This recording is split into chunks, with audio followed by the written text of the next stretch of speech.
beds from secondary school. So I collected beds from secondary schools that are these ones.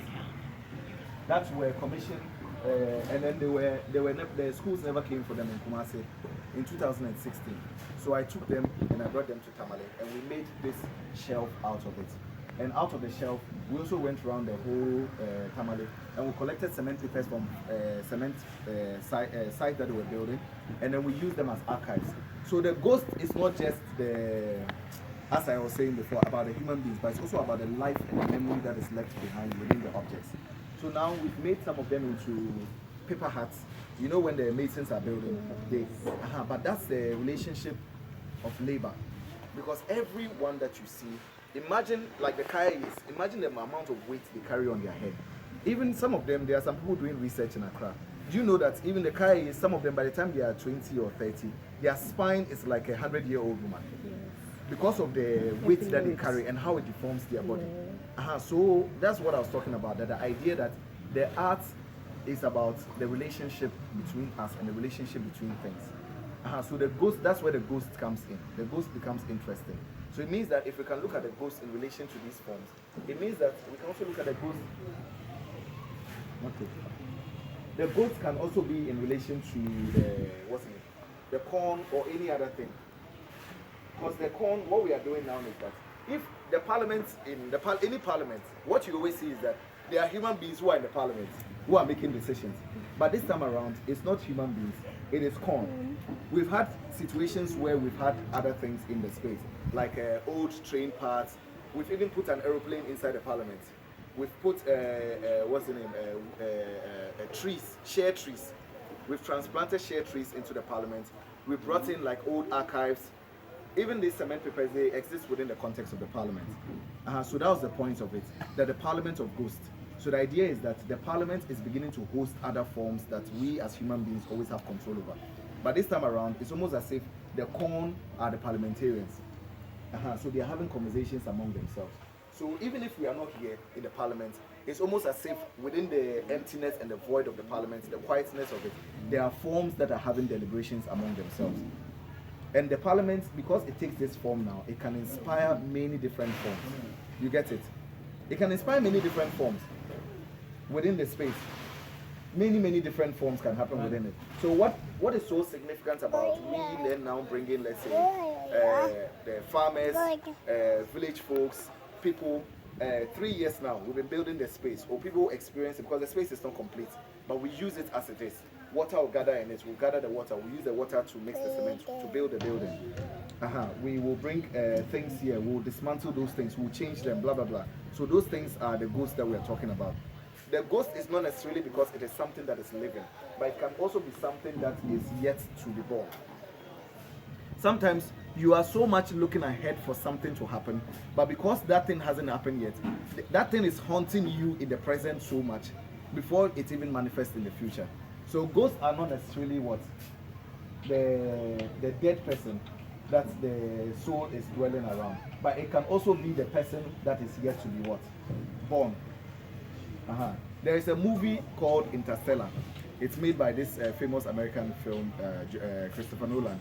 It's about a father who leaves Earth in order to go to space because the Earth is dying and they need to find a new world for mankind. But before he leaves Earth, he realizes that there is some kind of a strange activity in his daughter's room that seems to be giving them like clues that they discovered NASA, blah blah blah. So he thinks that, oh, there is a ghost speaking to him, and only for him to go to space to realize that he was the one that was always sending the message to his daughter and himself in order for him to leave Earth in order to find a new home for humanity. So science fiction and all those things can also become very important. That's why I said art doesn't make necessarily sense in the beginning. When you're looking at it, it's a way of allowing you to ask the pertinent questions. But why put corn in this space? It's been years we've been working on this space, only to bring corn into the space. On a traditional day when the soil is good, you can walk inside the cornfield. What would happen if you went into the Parliament House in Accra and you realized that there were no parliamentarians, but there was just corn, or there was maize, or there was plants growing within the space? That's when poetry comes to life. It's not because the place is destroyed or whatever, but just that there is a different conversation happening. It's the same as the bats living in the Nkrumah Valley, where we've realized that now we have to find ways of cohabitating. You get it? So spaces are not just for human beings, but also for many other forms. So now what we are doing at the back is that we are building a greenhouse. And the greenhouse that we are building, do you know what a greenhouse is? What's a greenhouse? It's a house where they Exactly. But you realize that now the soil that we are filling this floor is the soil from the foundation of the greenhouse. So when we dig the floor, in order to make the concrete and make the greenhouse, the foundation, we took that soil and we brought it in here. But you remember that before we dug the floor, we did this place. We had to dig the floor, right? So when we dug the floor, we kept the soil also. So 3 years later, the soil comes back into the space in a different form to be able to host what? Plant life and other things. So it's poetry. It's going back and forth. The world, you don't live and then you die and then that's it. You don't know what happens. Of course, sometimes we believe, we believe in God, blah, blah, blah. But what if you died and you realize that no, you didn't go to heaven or hell, but your soul went through some other channel and blah, blah, or you came back to life, reincarnation or blah, blah, blah. So there are questions. There are questions about life itself. How does life live? Or we live or we die, our soul goes into something else. Maybe when you come back into the world, you will come back as a cockroach. Or as a corn, as a piece of corn, or a stack of corn or something. So those are the questions that we are asking ourselves. Okay, so let's continue. A question. Yes. We have recognized that the maize Yes. are parliamentarian. Yes. Furthermore, you need us to understand that the soil was brought from The greenhouse. the greenhouse Yeah. down here. Yes. Why don't we call the soil to parliamentarian? We can. That's the good thing. So I was referring them to the corn, but it's good that you referred also to the soil because there are multiple things. I was talking about this. That's right. I was talking about that. Yes. This is also one of the forms. Yes. Yes. So the thing I didn't add was that the soil when I bought the old site, the Nkrumah Valley, the city over years and years, because they didn't want to have anything to do with the building, they poured a lot of soil into the building in order to conceal it. So when we bought it, what we had to do was that we had to dig over months and months to take out all the soil in order to make the building accessible. So we kept the soil, and part of the soil is part of the soil here. So that soil is coming from the last 60 years since Nkrumah was overthrown. So I want you to be able to draw all the connections between the different things. There are different timelines. Some of the soil is coming from 1960, some of them is coming from now, some of them is coming from the greenhouse, some of them is coming from the area around. So at the end of the day, how do all these things come together in order to be able to tell new stories? And there are things that ordinarily you take it for granted. Because you never go into an art institution. Most art institutions, when you go, you find that they have paintings on the wall or whatever. But this one is more or less like an investigation. It's an experimental space. It's an artist studio. So the artist studio, many different things can happen within it. It's not a conclusion. It's like a process. So that's why we are even using the space as it is. So when the children are coming here and then they are experiencing the space, it becomes part of the memory in their head. One day when they become older, they remember that when we were kids, we saw how these spaces were being built. Or there was once corn in it, there was one this in it. So it opens up the possibilities of art in their mind. So one day when their children say, oh, we want to become artists, they are not now going to, but what is art? But because the foundation of art has somehow been laid within their memories.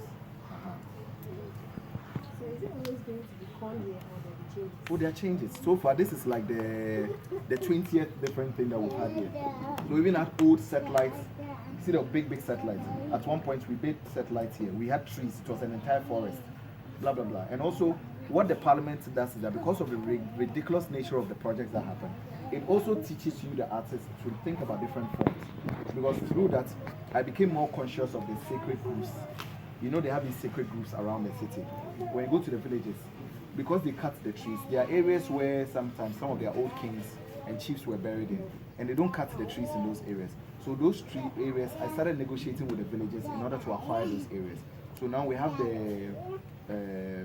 those forest areas, which we can turn into small parks and historical spaces where you can go and learn about the histories of the chiefs or the community and how they settled the memories within those spaces. So, and all those comes from the artwork. The artwork now becomes something that speaks to you. Because when you have an idea as an artist, you can only produce it to a certain extent.